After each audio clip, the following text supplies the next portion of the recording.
So kale, blueberries, bananas, apples, all the foods that are available right now, we don't know which are the best and which are the worst. And sometimes speaking about nutrition is like talking about religion or like talking about sports. People get very, very passionate. And people go like, no, this is the best, or no, this is not the best, that's the worst. The best is this thing. So we don't even know what we should have in our homes. In this video, we're going to talk about those 12 foods that after looking to a lot of foods in the supermarket, I consider that are like the basic foods that you might easily get. And when you combine them well and when you use them well, are going to be very good for your health. We're going to make this video in two parts. So we're going to break these 12 foods into two. So this is video 1, part 1 with the first 6 foods. People try to look for superfoods in the term superfood, and I think that there aren't superfoods at all. I think that there are foods that have great qualities, but there are a bunch of foods in the world that have good qualities. So I don't like that term, and you're not gonna see me saying like, I don't know, kale, because kale it's the best of all the greens. No, we're not gonna use the term superfood. We're gonna use regular foods that have great nutrients. So if I had to pick just 12 things that I need to have in my kitchen that are easy to find, easy to get in any grocery store, and that are gonna make a good combination for my health, this would be maybe the 12 basic that I would have, and I want to share them with you and why. Number 1, it's olive oil. Olive oil has a type of fatty acid that's called monounsaturated fats. Monounsaturated fats are very, very healthy, especially for the type of antioxidants that they have. Antioxidants in olive oil have been related with immune benefits, brain benefits, benefits for cardiovascular disease, cerebrovascular disease, cancer, inflammation, metabolic control in terms of insulin control. So olive oil is something that is very healthy, but you need to be aware of something.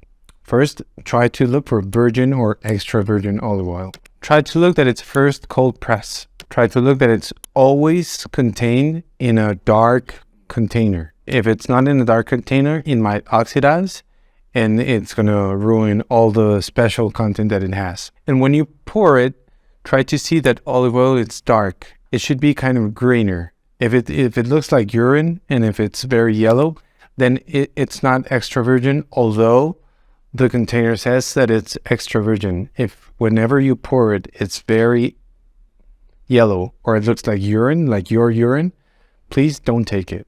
Number 2 are vegetables. There are a lot of people right now saying that you don't need vegetables, that vegetables are not good for health. But what I think is that the base of all the nutrients that we should get in our diet, in our food, it should be from vegetables. It should be what we see more in our dish whenever we put our dish. Maybe 50 to 75% of what we're eating should be vegetables. If we had to choose for the best ones, the best thing that you can do is make like a full rainbow of different colors and textures.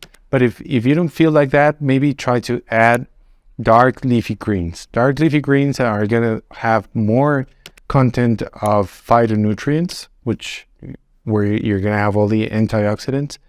You're going to have more vitamins and more minerals. And of course, they're going to have a good amount of fiber. Remember that fiber is very important for your digestion.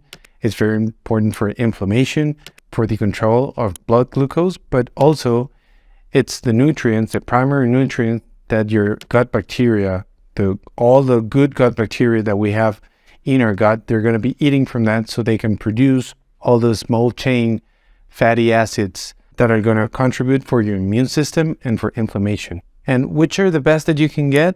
Get the ones that you can get locally and the ones that you can get fresh. A lot of people say that you can get frozen vegetables. I'm not a friend of frozen vegetables. I think that although they can keep some of the nutrients when you freeze them, I'm not a friend of getting anything in the fridge. I'm more a friend of getting everything fresh if you can do it.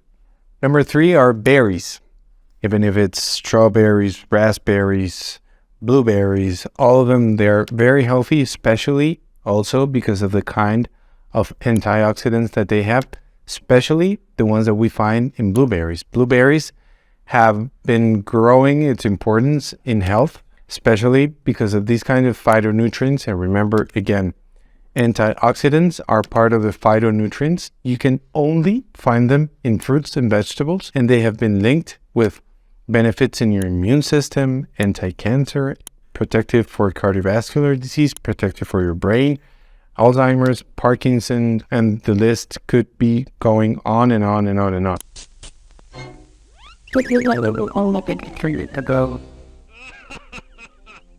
Number 4, it's garlic.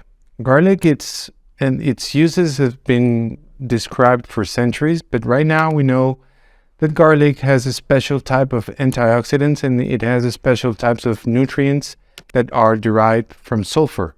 These nutrients have been shown to be protective for lowering your blood lipids, lowering your glucose, lowering your blood pressure, being good for cardiovascular disease and prevention, being good for cancer, being good for protection, like neuroprotection and cardiac protection.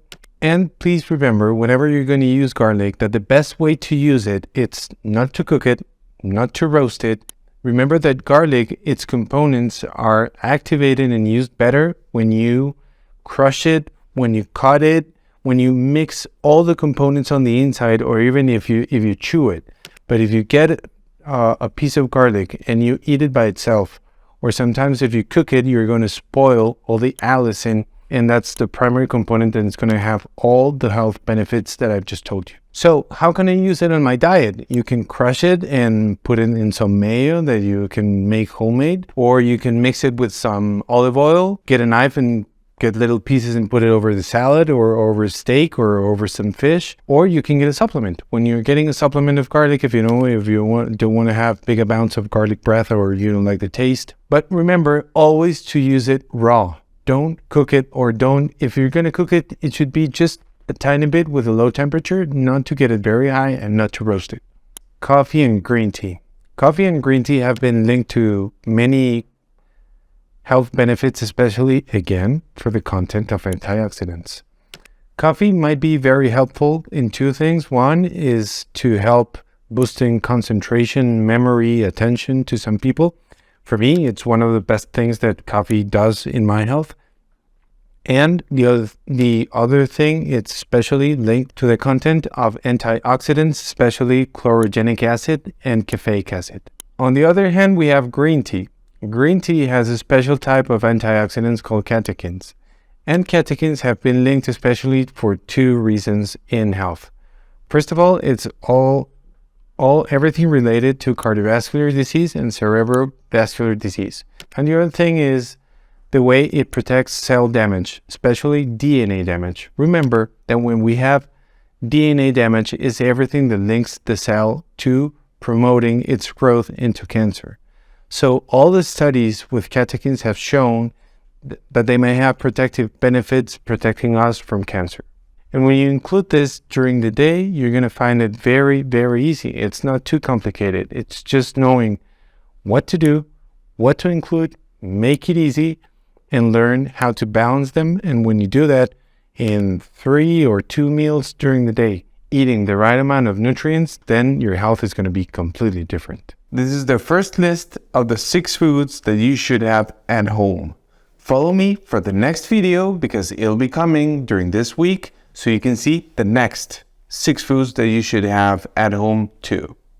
And before you leave, please remember that the best way to support this channel, it's very easy, just to hit the like button. Please remember to subscribe here in the red button and hit the bell so we can tell you every time that we make a new video. Till next time.